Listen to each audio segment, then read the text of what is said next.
It's not half. It's like 82% at least.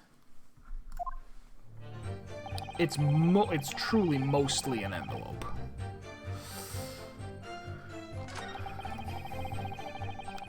So I guess we're gonna go with she's lying, though. That she did break into his apartment.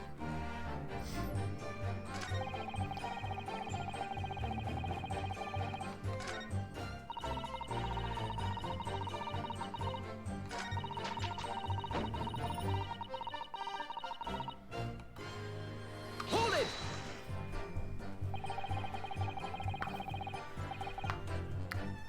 So you don't want to tell the court the truth about the letter, is that it? Oh, it disappeared right there. She was holding it and the red arrow just completely disappeared. So yes, you are correct. Her paint, maybe it's joke paint. It's disappearing paint, like disappearing ink. I'm a fledgling artist, remember? Artists are nearly always introverted characters. Introverted? Fie, this fledgling doth readily cast aspersions about my nature. Yet I am an angel, a seraph, birds do harmonize with my song, the wind doth frolic on my wing. Oh, pity, wherefore dost thou accuse one so pure of heart, ample woman? Pure of heart? I don't think so. Even a fledgling like me can see you're just a failure. Tragedy! Thou shalt not know the true heart of an artist until thine instruction hereafter by death. Oh, the days, oh, the years! Alas, to enlighten thee, thou must wait so long and in vain. Mr. Naruhodo, to interject with some clever remark. This is your chance to shine. No Shakespearean actor, Miss Susato. No, as far as I can tell, the only thing that's going to resolve this argument is evidence. Yes. It's clear that Miss Green did in fact break into Mr. Shamsbury's room, isn't it? And that's where she found this letter. Yes. Two more or less.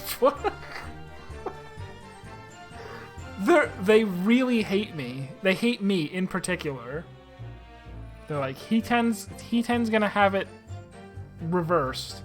We need to point out how there is no other possibility in the universe.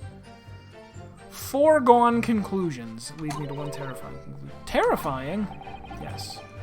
Afraid to say that the outcome of this cross-examination may well change how we look at this case completely. That's rough.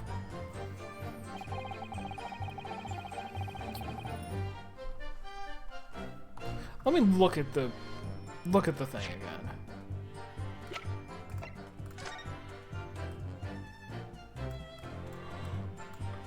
Oh. Doesn't let me. Can't read it. Who needs words? Not lawyers. Hold it!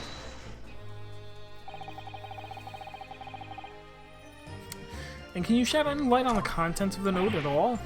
Nay, sire, 'tis as strange to me as a foreign tongue, even with a knowledge of literature as great as mine own. Verily, 'tis impenetrable.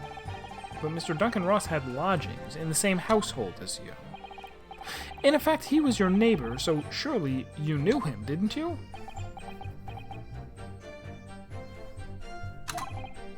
Alack!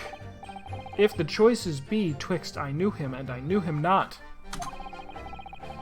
then 'tis with foreboding that I be forced to declare we were by some small measure acquainted. Despite your claims, though, you followed the note's instructions and went to the Slug and Salad. Presumably that was nothing to do with your knowledge of literature? Marry, naught will have the better of me, sire, save for the lure of curiosity. So 'tis true I was compelled by mine own eager heart to betake myself to the tavern, yet in the end my curiosity was not satiated.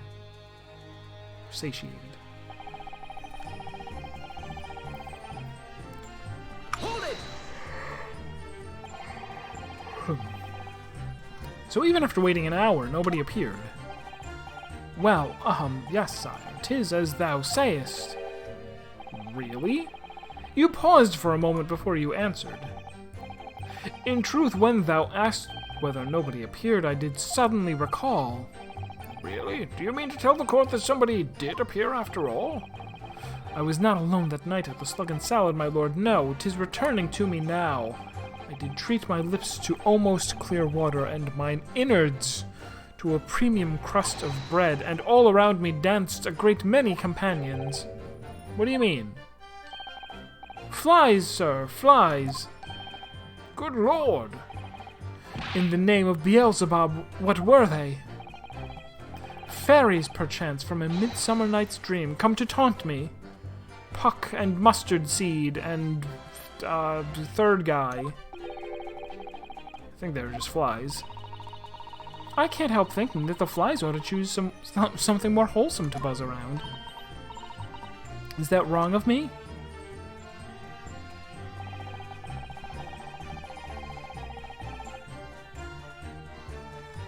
Hold it! When exactly did you notice it had gone missing?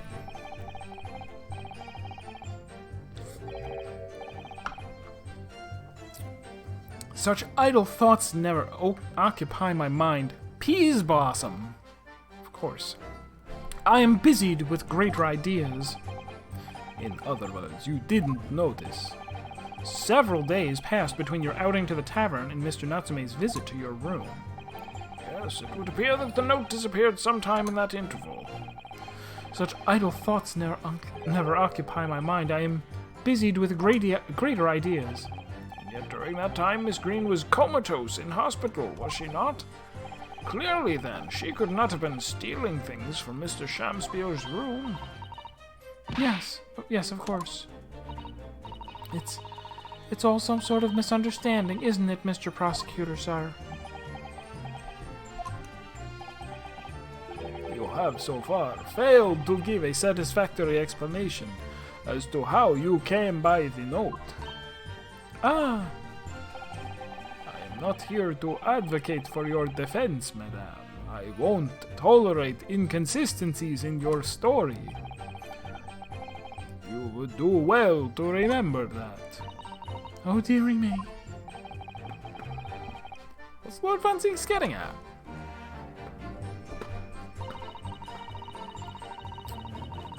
Hold it! Why would I? It seems that this note was actually delivered to Mr. Shamsphere about 1 week ago. Oh, does it? But for some reason it ended up in your possession. I can't think of any way that could have happened except for you breaking into Mr. Shamsphere's lodgings. But for what reason would the witness have done that? I won't deny that Miss Green's possession of the note would appear to defy law. Like, he could have just threw it in the garbage. He could have threw it on the ground. He could have done anything. However, until and unless her involvement in this case can be proven in some other way, any further pursuit of this note is meaningless. Miss Green could only have come to be in possession of the... Fucking hell, can we get a supercut? Can we get a supercut of every single time that they've said there is no fucking way this lady got her hands on there unless she broke into his room? Inconceivable. And yet there's no obvious reason why she would have done such a thing. What if there was some other reason she broke into his lodgings, though? Yes, we should pursue that idea, Mr. Naruhodo. Woo, he can feel that we're close. Good for his feeling. I'm happy for him.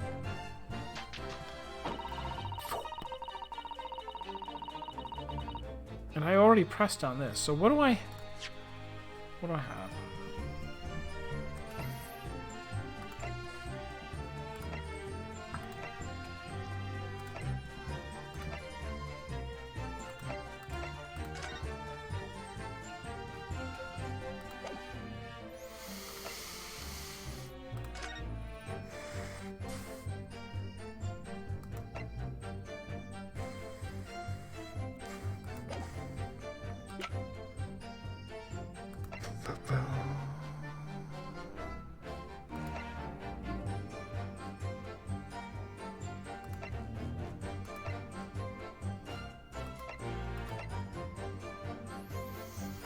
Alright, so it might be either the hidden photograph or the poison.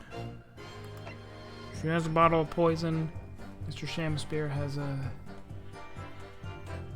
This was hidden under the floorboards. That's also weird.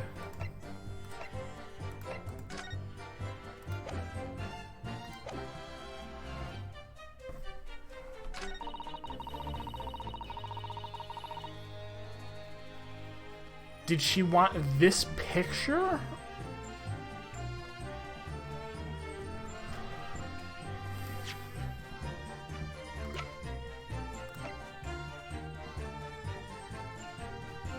Objection!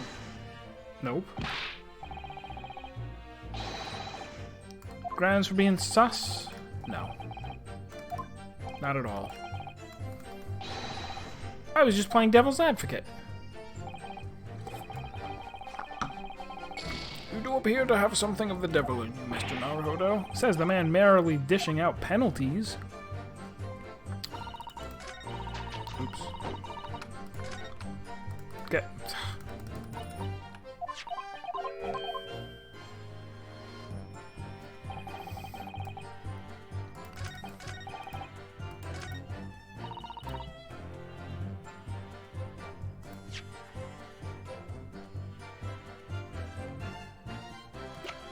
Do I just present the poison and say, you snuck into the room to poison him? Objection!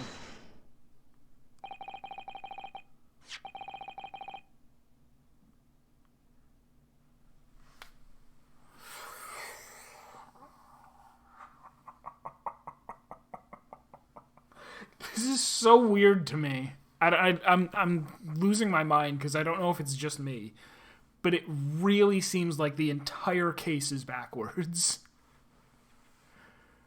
That we're just supposed to say, of course, you snuck into his room to poison him, and then you found the letter stating that he knew something, that he was somehow involved with the death of the other guy. Yesterday at the hospital, we saw you with this bottle and thought the contents spilt during the course of our meeting. And though the contents spilt during the course of our meeting, a small quantity remained. According to the defense's independent analysis, Mr. Sholmes' chemistry set, the liquid that was still in the bottle was identified as strychnine. What? Strychnine? Nine! Strychnine! The very same poison that afflicted Mr. Shamspear. Miss Green, you broke into this man's lodgings for one reason and one reason alone. To steal the note. No. To cover the end of the... This is so weird. It's disappointing after how much I liked the first half of Great Ace Attorney. To cover the end of the pipe that feeds the gas lamp in Mr. Shamspear's room with poison. Can this be? You broke into my room, too? It may seem incredible to the court, but from the remaining clues, there is only one logical conclusion that we can reach. The person who attempted to take Mr. Shamspear's life with poison was you, Miss Olive Green. Oh dear. Me! Oh, she died. Oh no! Order! Order! Counsel, are you seriously suggesting that this... That's what she's doing on the stand? Wait, did... Okay, I think something might actually be out of order. I think they might have, released this at the last minute where they were like, oh crap, we need to move this here, move that there. The reason that you stopped the trial for an hour is because I said I want to put the person on the stand who actually poisoned him by putting this stuff in the thing.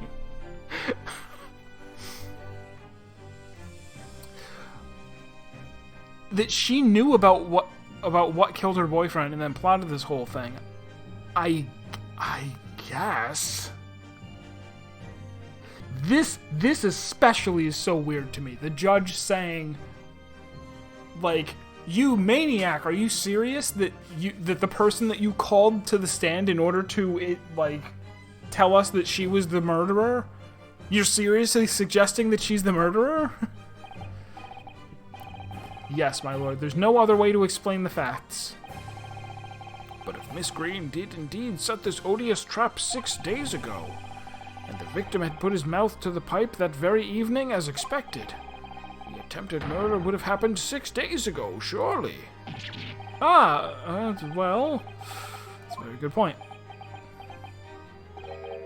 Perhaps not, my lord. Oh, was Soseki not in his apartment until yesterday? There was a significant police presence in the area that evening on account of the incident on Briar Road. Local residents were being interviewed throughout the night as part of the ongoing inquiry.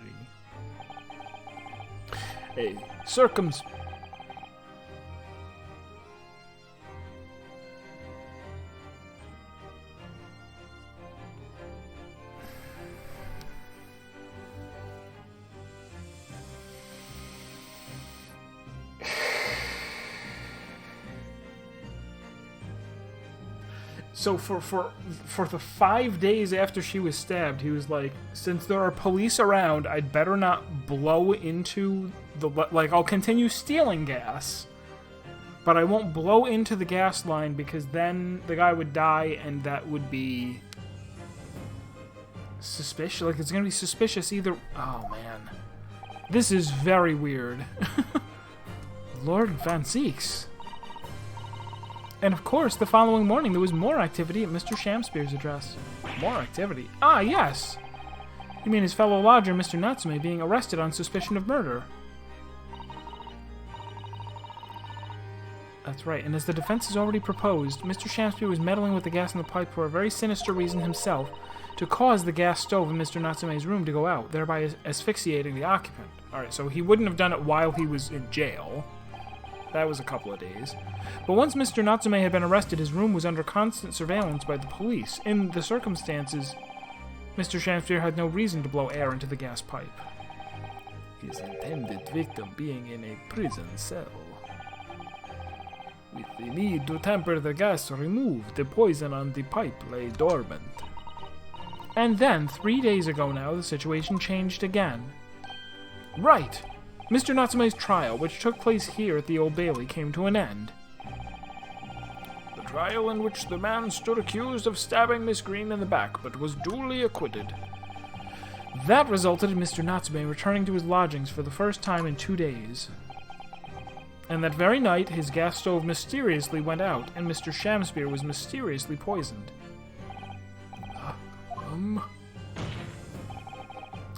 In conclusion, the poison that was present on the mouth of the gas pipe had been put there in the victim's room some 4 days earlier. Mary! With that new understanding, it becomes clear that this letter was all part of the plan. What plan? The court will recall that the note gave instructions to visit the Slug and Salad at 5 o'clock, and that the recipient should tell nobody else. The reason for those instructions are now clear. To ensure that the lodger would not be at home at the stated time. To make sure I wasn't home? Exactly. While you were out, Miss Green could safely slip into your room. How? How? Remember? Window tax. Knowing... Cat door, though. Cat door. Counters the window tax. Could have been a cat door. Knowing that she wouldn't be disturbed. You mean to say? That letter was written by Miss Green, yes. And in order to cover her tracks, she took it away with her when she left. Just after she smeared poison over the mouth of the gas pipe in your room.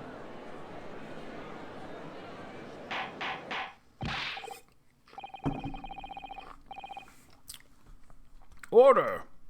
What do you have to say for yourself, witness? Just who are you? Why did you try to kill me? Miss Green's motive should be obvious. It's all tied up with someone whose name we've heard several times already during the course of this trial. So that's what's behind all this. You will share your apparent understanding with the court, please, counsel. Which person is behind this woman's motive for the attack on the victim's life? That's easy enough. Take that! Duncan Ross. That's right. Before the defendant, Mr. Natsume, took up residence in the lodgings at Mr. Garredeb's, somebody else was renting the room, Mr. Duncan Ross. I knew I'd heard the name somewhere else. It was all over the papers a month ago, when the man died in strange circumstances at the haunted lodgings. Not to be confused with his cousin Dunkin' Donuts. Thank you for going with that and not putting a T at the end of Ross, because it's a very original joke. That does ring a vague... Ah, yes, of course. Yes, I remember now. The young man they claimed was strangled by the convict's curse or some such. Sadly, my lord, it wasn't a curse of any kind. Nor was it an accident. The man died as the result of Mr. Shamspear blowing into the gas pipe and causing gas to leak into the room. It was murder. Accused murder, plain and simple. Ugh!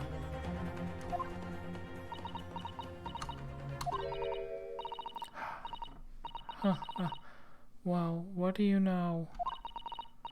The world is so unfair. Curses, curious deaths. That's all people care about. If it's an interesting story, they want to know. It doesn't cross their minds that real people are involved. And once they're bored, just 1 month later, once the story's lost its appeal, everyone's forgotten him. You mean Duncan was? Mr. Ross was Miss Green's fiancé. Fiancé? You may not have known until now who Miss Green really is, Mr. Shamspear. But she's known exactly who you are all along. Because you're her sworn enemy, the murderer who took the life of the man she was to marry. Marry! Miss Green, is it not the case that in order to exact revenge on Mr. Shamspear, you smeared poison over the end of the gas pipe?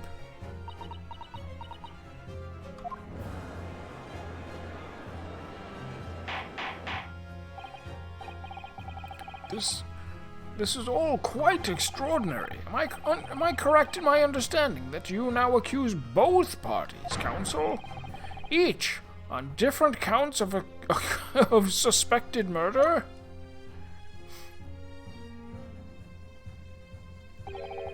Yes, my lord, that's correct. Objection! Inhaling so deeply, it appears that my fledgling, learned friend has taken in a lungful of dubious gas that's causing his judgment to be clouded. Who is my client in this trial? It's Soseki-san, the jittery Japanese guy, because he went and hung out in Shamspear's apartment that night, and then after he left, Shamspear died of poison, except he wasn't really dead, he was fine. And they said, oh, since he brought tea with him, the poison must have been in the tea. Why would Mr. Shamspear have wanted to kill these lodgers, as you say? You have completely failed to provide a motive to substantiate your accusation against the man. Yes, that's right, Mr. Reaper, my liege. I have been slighted. 'Tis lies, all lies. I deny every utterance. This is still the tea case. And you'll have to forgive me, Mr. Naruhodo, sir. But I don't intend to admit to anything either. Miss Green. I'm sure you'll think I'm being very rude, but I'm not going to be sent to the gallows for the likes of this scoundrel. But you broke into the man's room. If you didn't do it to smear poison on the pipe, what was your reason?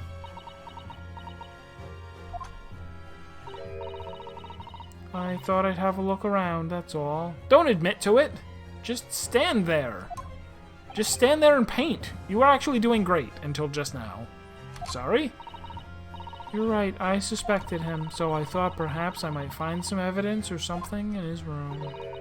Evidence that it was him who took Duncan's life. O vileness, O villainy, O tyranny, O rotundity of woman. But in any case, whene'er I leave my room, I do turn the key in the lock. That whole place is falling apart. The locks on the doors are no different. Is London on a fault line? Did the building tip over 4 degrees and all of the doors unlock? Duncan showed me once how to unlock the door with some terps. The frick are terps?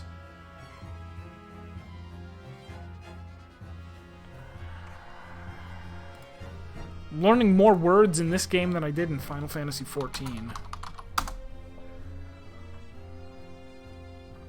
That's not it. Oh, British short for turpentine?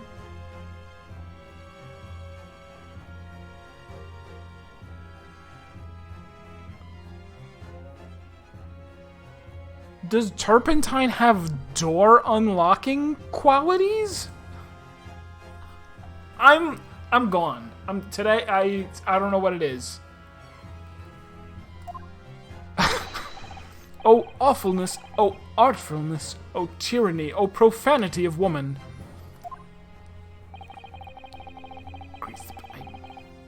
Maybe. We will consider your trespassing on some future occasion, but for now, tell the court what you found, what evidence your search revealed. Well, I spotted the note that I'd sent him lying on the floor. When I went to pick it up, I noticed something. One of the floorboards was loose, and underneath it I discovered a secret hiding place. Huh? Yes, we also discovered that hiding place. Inside we found a newspaper cutting, a photograph, and an empty tin box. Yes, well, the thing is, when I found it, the box wasn't empty. What? There was something in it?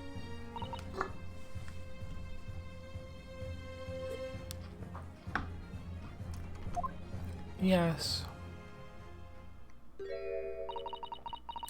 This rather nice key. Oh. What are you doing with that? What the? Every ounce of color has drained from his face. Give it here. Give it to me now. It's mine. I inherited it. What was that, witness? What did you say? You inherited it. No, What's all this about? He inherited that key? I mean, I think I predicted this a while back when we first got the information and then forgot about it for a while, but he was maybe the cellmate. Like, they've made a big deal about the fact that there was this cellmate, so it's gonna be, okay, he found out from the guy as he was dying, like, oh, I hid my treasure, so it's all in one piece, and it's in my bedroom, my old bedroom, and then he died. It was obviously important to you since you'd gone to such lengths to hide it, so I took it. I don't know what it's for, but you took something precious from me, so I took something precious from you. So what if it means you can't open something now? I don't care. Give it back this minute! Give it to me! Calm yourself, witness. So Mr. Shamspeare has tried, and in one case succeeded, to take the life of 2 lodgers now. Yes, his motive for doing so is the key to everything that's happened. It's true that there appears to be no motive to support the accusation against Mr. Shamspeare at first, but considering everything we now know, I think there is actually something that could explain it. What? I need to recall every piece of evidence at our disposal, everything we've seen and heard. Because I'm sure that I just caught a glimpse of the link that runs through all these events. And that case, counsel, I must demand that you present evidence to the court in support of your claim. What is it you can say? What is it that you say can explain the motivation for Mr. Shamspeare's alleged crimes?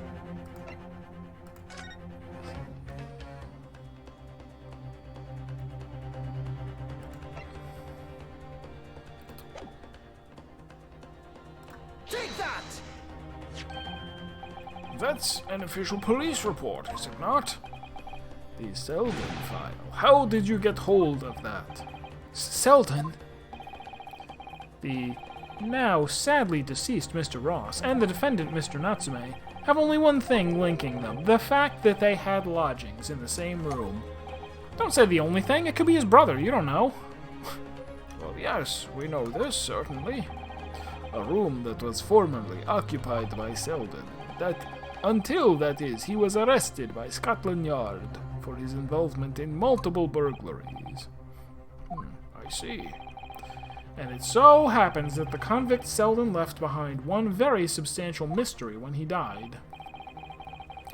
That's some £1,000 worth of loot that he stole. Oh, £1,000! Actually, lightning rumbling. 1,000 is a big number. You heard it here first. Which as yet remains unfound. Although, kind of a small, inflation, I guess. Like, £1,000, that's not really worth killing people over. Yes, of course, it's coming back to me now. It's written in this file here. £1,000 lost en route to hell. That was how the papers crammed it up.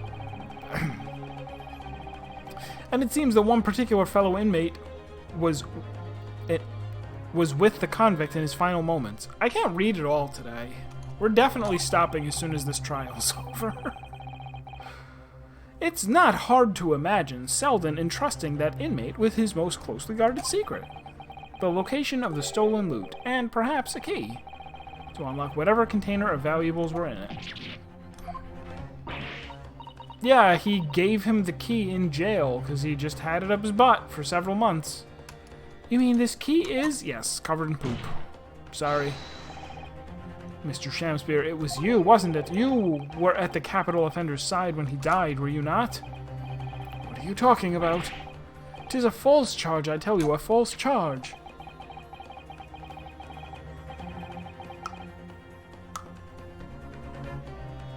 A lock-picking guide, which lists this as one of the needed tools, some turpentine or kerosene to clean up the levers if they are dirty. I guess keys work on dirty locks, but wires do not. Fair. The name of the inmate who was with Selden at his death isn't noted in the file, but a simple telegram to the prison where he died would quickly tell us how false the charge really is. Ugh. But even if it's true, why would the man be so intent on killing every subsequent occupant of the convict's lodgings? Doesn't he have any turpentine to break down the door? There's only one. Again with the only one. There's only one explanation. It was in that very room that Selden hid his loot.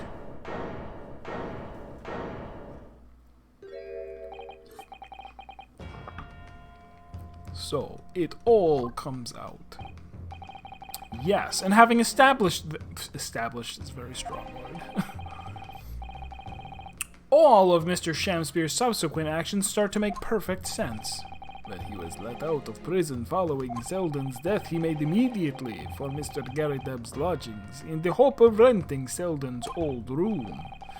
However, the retired army man was unable to offer him the accommodation of his choice. Because Selden's old room had already been let to someone else, Mr. Duncan Ross. Which is why Mr. Shamspeare subsequently devised his gas-based plot to kill the occupant of the room. And when he was successful, he presumably intended to inquire about switching into the newly vacant room. However, a certain jittery someone had beaten him to it. Mr. Soseki Natsume, the defendant of this case, no less. So, you decided to use the ploy with the gas again, didn't you, Mr. Shamspear? This time to oust Mr. Natsume.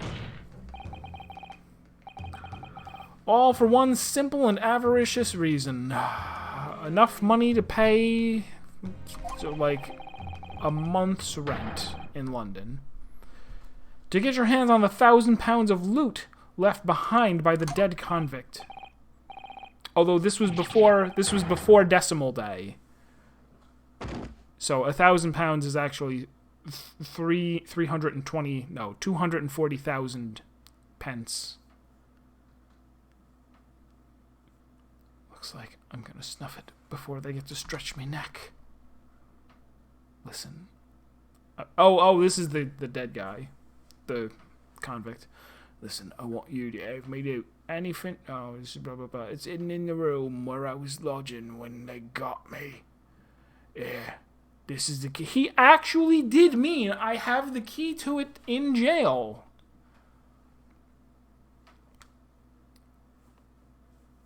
Always say once ever how to see you now, I guess. Shamspear.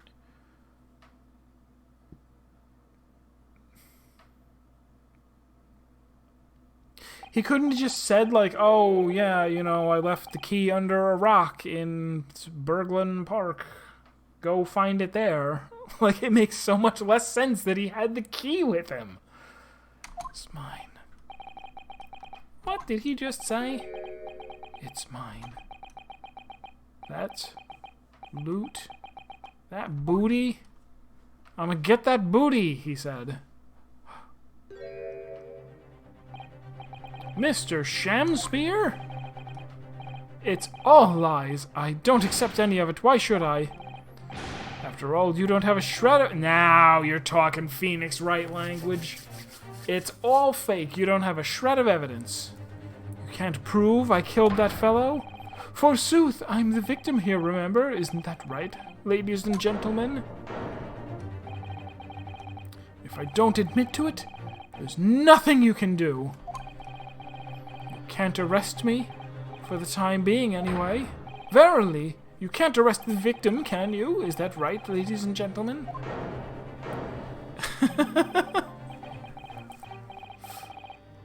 I'm so close. I just need a few more hours. I swore to myself that I'd get my hands on it, and I can almost taste it now. Do you really think I'd just give up? There's no question in my mind now. The man is guilty through and through. But he seems so utterly intoxicated by the idea of that loot. I'm afraid that however hard you press him, he'll never admit to what he's done, Mr. Naruhodo. There is a way. There's only one way. There's one way I can finish him. No! He's already committed the most heinous crime of perjury to get his hands on that loot. Which means all we need to do is find it first.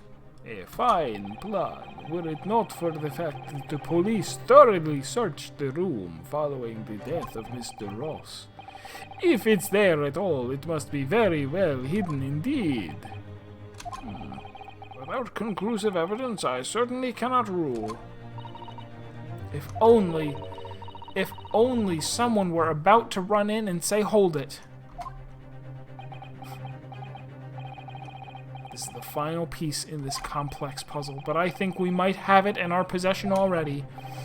Or rather, I think we may well have something that can help us find where that loot is hidden. My lord. Yes, counsel? The defense would like to make a proposal about how to find the late convict's hidden loot. I believe we're already in possession of something that could give us a clue to its whereabouts.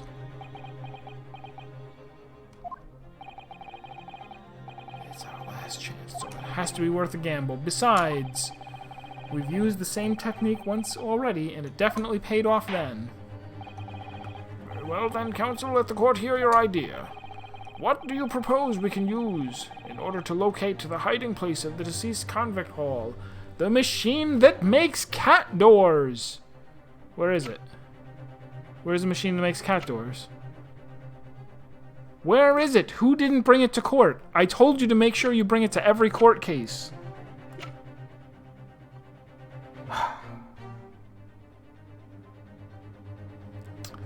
We didn't bring it.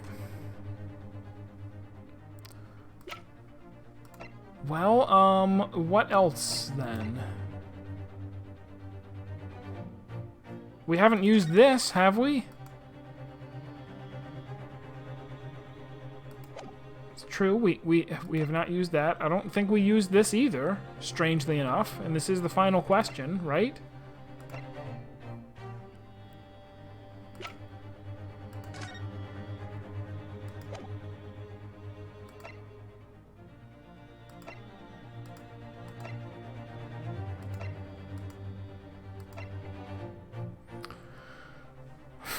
I guess we're going to submit this in order to say, use the skin print seeker gun.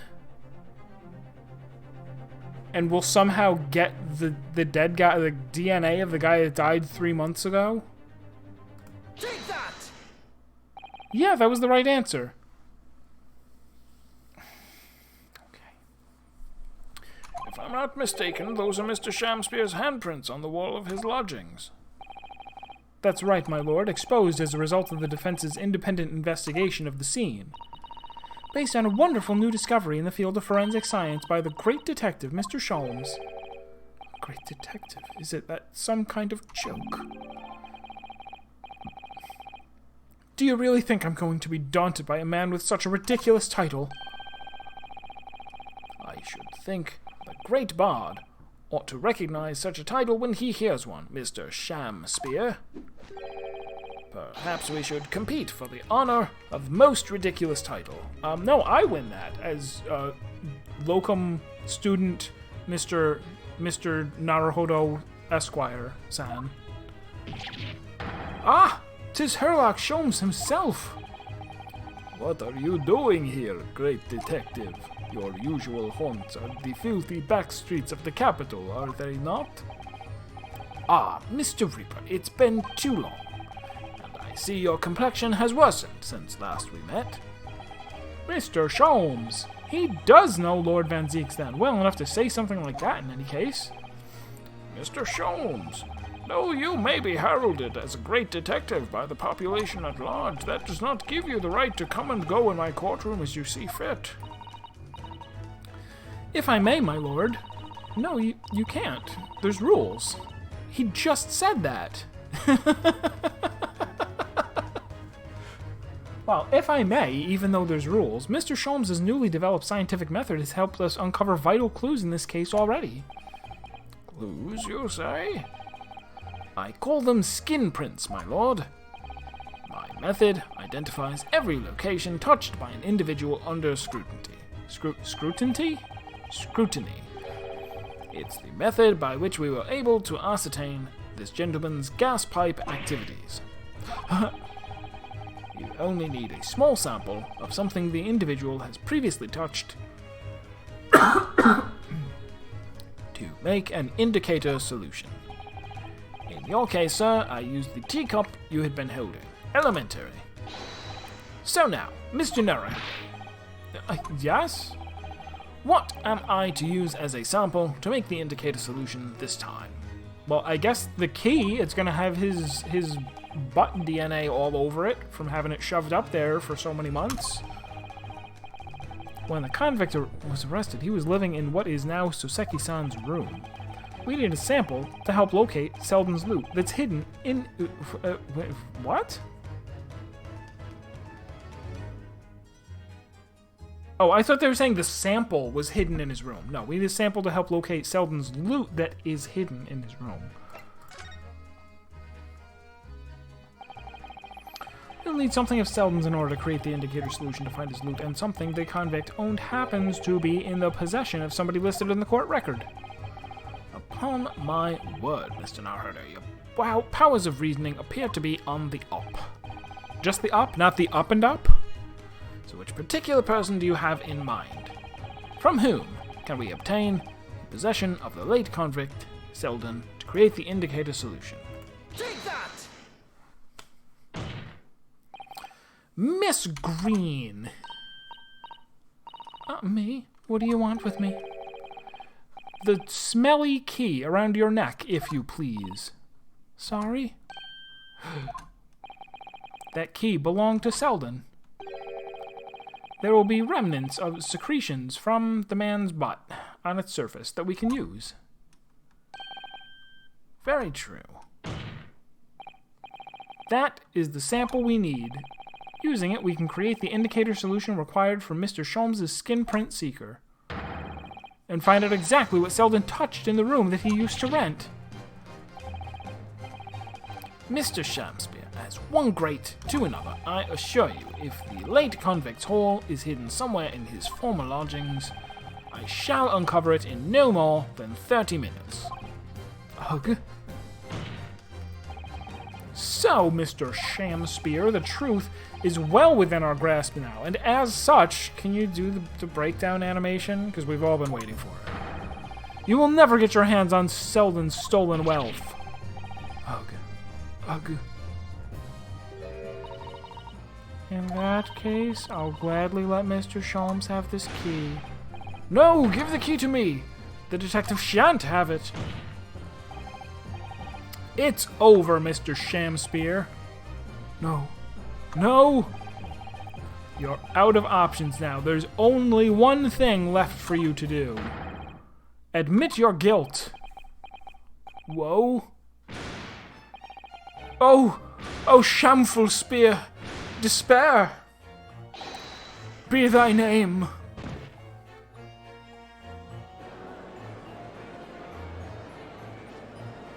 Was there a lot of confetti used in recitations of the Bard's plays? I feel like there was not. I feel like he was reserved in his use of confetti. I never intended to kill the man. I just wanted to drive him out of the room, that's all. So you'd have time to find the... So you'd have time to find the convict's haul of stolen goods. Yet after you'd killed the young man, you still didn't move into the room. I asked the landlord, of course. I pleaded with him, but he refused. Why? I was 3 months behind with the rent, for one thing. Mr. Garrett really has had a lot to put up with. And he had the gas repair work done immediately afterwards, putting the room out of action for a while. And then this Japanese man swooped in at just the right moment to sign the new lease. Poor Mr. Natsume, what unfortunate timing. Then, 5 days ago, after the incident on Briar Road when the Japanese fellow got himself arrested, I thought I'd finally have my chance, but it wasn't to be. No, the scene was sealed off and guarded by the police night and day. And, if I remember rightly, Mr. Sholmes spent the whole day in there reading books. I couldn't even enter the room, let alone search for the loot. Which is why, on the day Mr. Natsume was acquitted and returned to his room, you once again tried your trick of blowing air into the gas pipe that feeds the stove in his room. Unbeknownst to you, however, that action would lead you into a deadly trap. We still haven't heard anything about how Olive figured any of this out, which is important.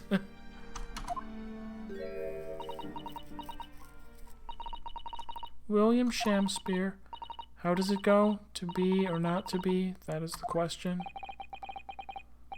From Shakespeare's Hamlet, Act 3, Scene 1. Well, let me tell you, in your case, it's not to be. That is the answer. You deserve to die for what you've done.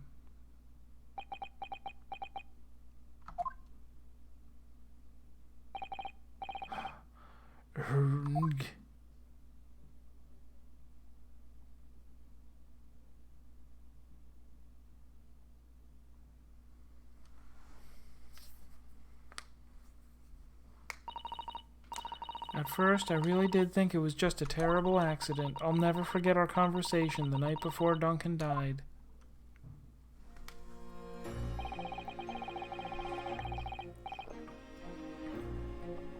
The gas supply in my new lodgings are a complete disaster, you know, Olive. The gas supply? Yes, the stove always seems to go out in the middle of the night for some reason. That's no joke. They say it's the convict's curse. Oh, Duncan, please, don't stay there. I don't care how cheap it is. Alright then, if it's that important to you, I'll start looking for a new place. There are spare rooms at my house. Why don't you leave that horrible room tonight? No, I'd better not. We said we'd wait until we graduated before we told our parents, remember? But that was the last time we ever spoke. That very night, he fell victim to the gas. If only I'd known it was going to happen, I'd have insisted he left that horrible room that instant. But instead, all I've been left with is bitter regret. I stopped going to school, but something kept drawing me back. Get it? Drawing like an artist. Even if I'm not on top of the court case, I'm on top of the puns.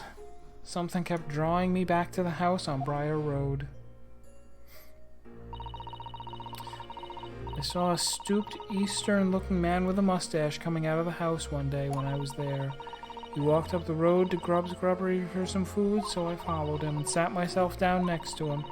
He had some watery-looking soup and started to pick a quarrel with the publican. That place is cursed, I tell you, cursed! The ghost of that convict who used to live there is trying to suffocate me.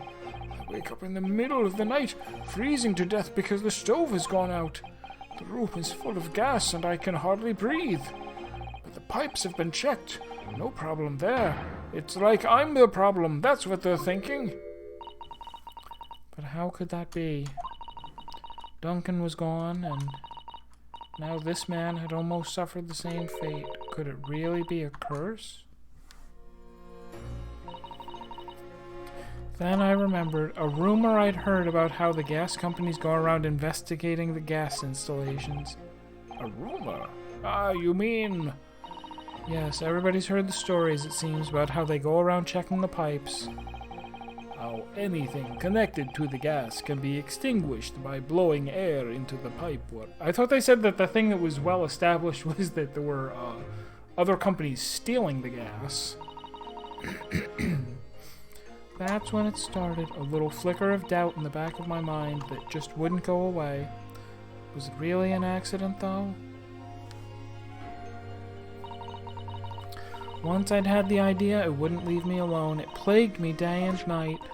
So I bought this at one of the black markets in the East End. A black market? I'd never been. I just heard people talk about them. And you really can buy anything you can think of there. In some ways, being able to get my hands on this so easily made me even more determined. I had to find out one way or another. Was Duncan's death an accident, or was it murder? And your chosen method for establishing the truth was simple but highly effective. Smear poison on the gas pipe you suspected the man of tampering with, and wait. If Mr. Shamspear is innocent, nothing would come of what you'd done. But if he was guilty, he would pay for his crimes dearly. I found out the name of the man I suspected, William Shamspear. Then I wrote him this little note. I have information regarding the death of Duncan Ross. Come to the Slug and Salad on Briar Road at 5 p.m. on the 17th. Don't tell anyone else about this letter or the meeting. It is a matter of utmost importance.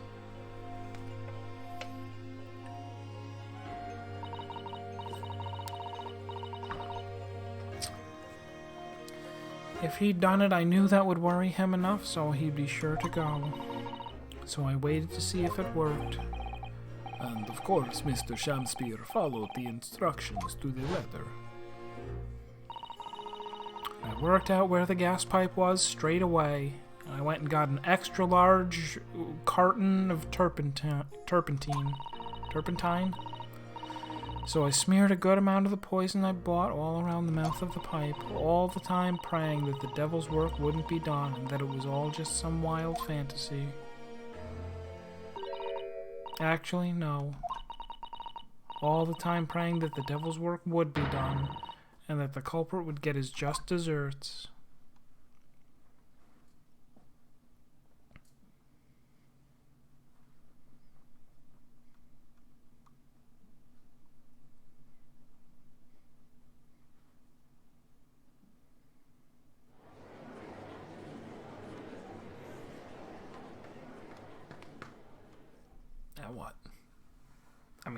case is over. 3 days ago, when you were first stood in the dock before me. Excuse me. When you. When you were first stood in the dock before me, this whole affair seemed relatively straightforward. Yes, my lord. I certainly never imagined the depths of How do I say it again? Oh no! Why did it go? And it wasn't depravity or depravity that we were worrying about before. It was derision. I certainly never imagined the depths of depravity that we should subsequently find lurking beneath the scenes. It has been a long road, my Nipponese friend. Oh, yes! And one I certainly didn't envision walking with you. Nevertheless, together we have reached the light at the end of the tunnel, as it were. Miss Green. Yes, my lord. You will henceforth be stripped of your freedom as punishment for the suspected murder of William Shamspeare. Yes, I know. And you, Mr. Shamspeare, you will be tried for the murder of Duncan Ross in cold blood and the subsequent suspected murder of Mr. Soseki Natsume here present.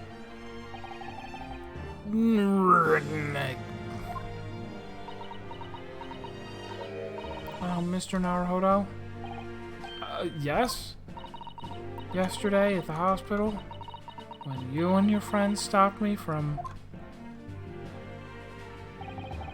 ending your life by drinking what was left in the poison bottle, I wasn't myself. I can't even really remember what was going through my mind. To be or not to be, I suppose. That's a question that's so hard to answer, it seems. Well, personally, I'm glad of your being here, Miss Green. Oh, and I'd like to believe that it's a blessing Mr. Shamspeare didn't die when he ingested the poison. For your sake, at the very least.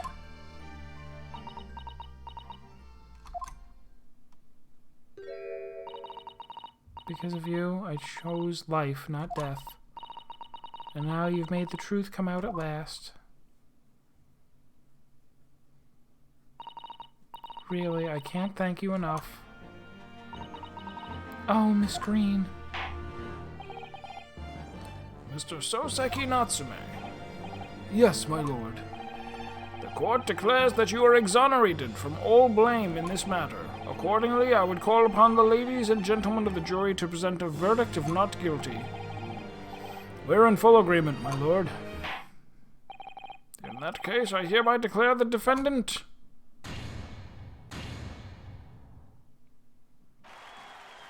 What is this, a Shakespeare play? Look at all the confetti. And fireworks. Those didn't happen last time, did they?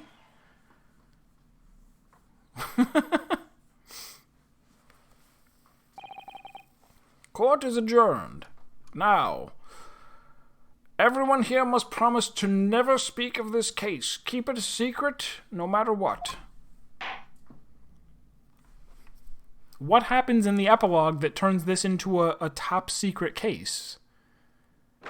Because in case you missed it, after we finished the first case, when we got to this one, they were like, oh, it's like, well, you know, they think that the tensions between Great Britain and Japan are all because of that event. It was like, the second case of Soseki Natsume that we all promised not to talk about?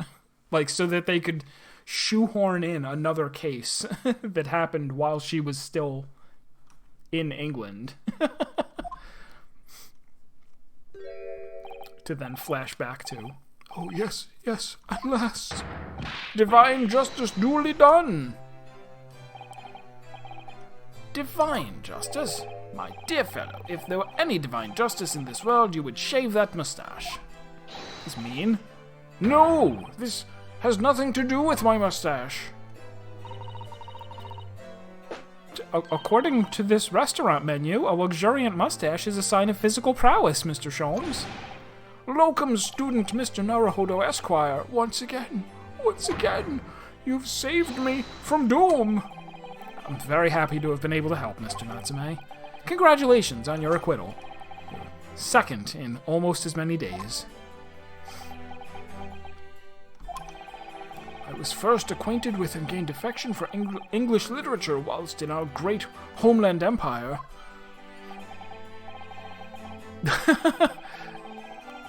I don't remember why he gives me that title, Locum Student Mr. Naruhodo Esquire, but he does.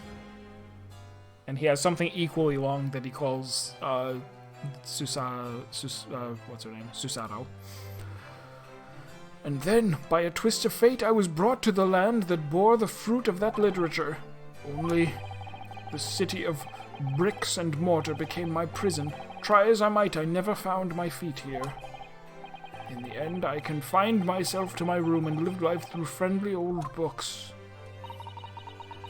You've had such a difficult time, haven't you? But a week ago now, I dragged you out of that dark and dingy room of yours, did I not? You did. And I've seen more of life in this week than in all my years to date. And for the first time, I feel I've begun to see the true face of the English that's been hiding from me behind the wall of fog. My dear fellow, there is nothing special about the true face of the English, as you put it. Wheresoever one goes in the world, humans are human. There are few genuine differences. Yes, I think you're right. I've finally started to see that, and I've come to understand something. I've worked out why I was attracted to English literature in the first place. It made me see. Whatever our nationality, we humans all have the same hopes and fears. We're all just doing our best to live. Well said. I've come to feel the same way. I've made a decision too. I'm going to cut short my study tour here and return to Japan. What? Just when we've become friends here in England. What a terrible shame. Oh, I know. That does tug at my heartstrings, it really does. But I decided I'd like to take everything I've learnt here in Britain and write something of my own. A novel of sorts, I suppose. Oh my! So you'll be creating your own literature, Mr. Natsume? How wonderful. Oh, well, no. I mean, I wouldn't presume to call it literature. Why not? Well, that is precisely the definition, Mr. Mustache. I suppose you're right, yes. It will, in a way, be literature. But as of now, all I know is that I'd like to try my hand at writing. I have no delusions of grandeur. I, for one, would love to read your work. Well, all things considered, it may be for the best. After all, you have once again emerged victorious from a battle with the Reaper. That's very true. And there's no salvation for a person in the dock when the Reaper is the prosecutor. The desire to return post-haste to the perceived safety of your homeland is one I quite understand. My goodness, yes. Faced with such a terrifying prospect. Nobody would consider that cowardly, I'm quite sure. But that's not why I'm leaving, I mean it. And then he objected. And that was the case we found ourselves embroiled in 6 months ago now. Soseki-san did indeed return to Japan and submitted a report about both cases to the government. It was on reading that report that Professor Mikotoba was prompted to visit the scholar, and barely any time later, Susato-san was given the news that she must return to Japan as well, on the back of a telegram stating falsely that her father had fallen gravely ill.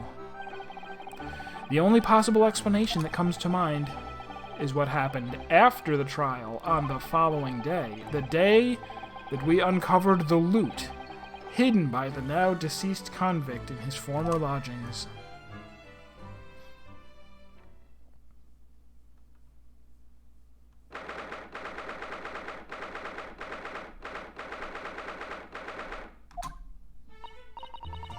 Oh, well done, Mr. Sholmes. How simply marvelous of you to uncover the secret hiding place in just one day.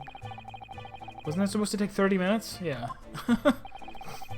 As I believe I told you, my dear fellows, skin prints are extremely useful in such situations. Wouldn't you agree, Gregson? Do they not clean the apartment? Just get a little turpentine, swab it on the walls, the floor, sweep up the discarded fish and fish breading. Gregsy's been happily munching in agreement this whole time, you know, Hurley. Happily? I think perhaps humorously might be closer to the truth. So, it transpires the man fashioned a hiding place in the ceiling. Okay, I guess you wouldn't rub turpentine on the ceiling. It's bad luck. And what's in it? What exactly is the loot? Let us look then, if you're ready. Let's examine the late burglar's hole. What is that? It looks to be some sort of neckband or collar. And there's an engraving. Oh, this looks like it dates back to the Age of Sail. A collar. It's huge, though. And look at all the gemstones set in it. I can see why it was claimed to be worth £1,000. Perhaps I could have it as a belt. Oh, have you noticed on the inside there? There are some dark stains. You don't think they could be blood, do you? I mean, there's quite a lot of it. On second thoughts, perhaps I won't have it as a belt. Then, of course, there's this emblem here. Baskervilles! We're finally going to find out what happened with the Hound of the Baskervilles. This is the collar that it wore. What does it signify, do you think? Baskerville? Oh, I hadn't noticed that. I feel as though I've seen that emblem somewhere before, you know. Where could it have been? That's enough of that, I think. What? What's the matter with Mr. Sholmes? All the color has drained from his face. Well, Inspector, I believe you ought to be taking this, oughtn't you? It could be valuable evidence, after all. It must be kept safely under lock and key. Ah, yes. Get your grubby hands off that, you lot. Hand it over, now.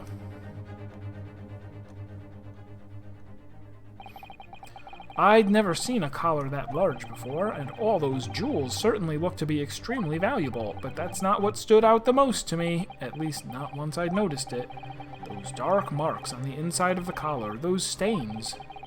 Could they really have been blood?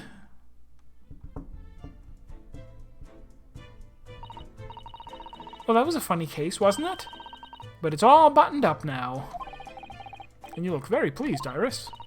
I am, because I was starting to wonder what I could use as the basis of this month's story in the magazine. But this case will be perfect. It's been so fascinating. You're talking about the latest installment of the Adventures of Herlock Sholmes, I presume. The mystery of the knife in the mist, and the mustached man in the convict's curse, perhaps. I could make it a 2-part story.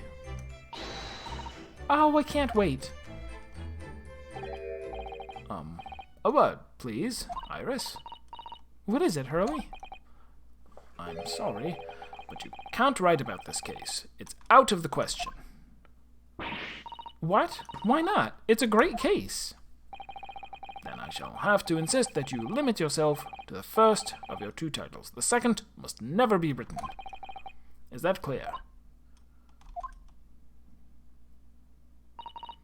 Yes. And so it was that the second of Soseki-san's cases became buried in obscurity. Now, looking back, I feel I understand. Oh, well, aren't you special, future Naruhodo? You've got it all figured out. I can see why Mr. Sholmes forbade Iris from publishing the story. It would take a little longer before I saw the link between everything that had happened and would happen. For it wasn't until 2 months after the arrival of Susato-san's letter that events began to unfurl again. With an incident that took place at the very heart of the eagerly awaited Great Exhibition of London.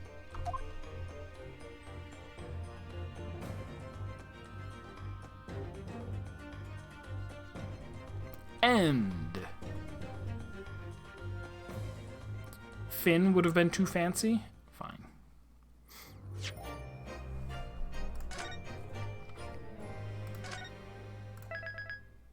Beep-a-beep. All right, so I feel exhausted. I don't think it's because of like sleep. I think the ending to that case just exhausted me somehow. The fact that, like I said, it seemed like they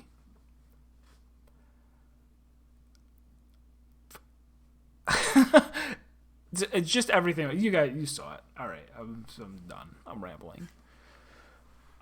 So I guess so far I didn't really like the first case or the second case so much, but maybe all of the rest of them will be great. Blame the DRS. It could be that. I don't know. I might go and try it again tomorrow, Savage, if they're doing another run tomorrow, because it'd be nice to actually it'd be nice to get all 10 of my DRS runs just done before 6.1 comes out, because I'm sure I'll have stuff to do. All right. So that is it for tonight. Thank you guys for being here, and I do hope you enjoyed. We'll be back on Monday with Case 3, The Return of the Departed Soul, apparently. Have a good night. I'll see you next time.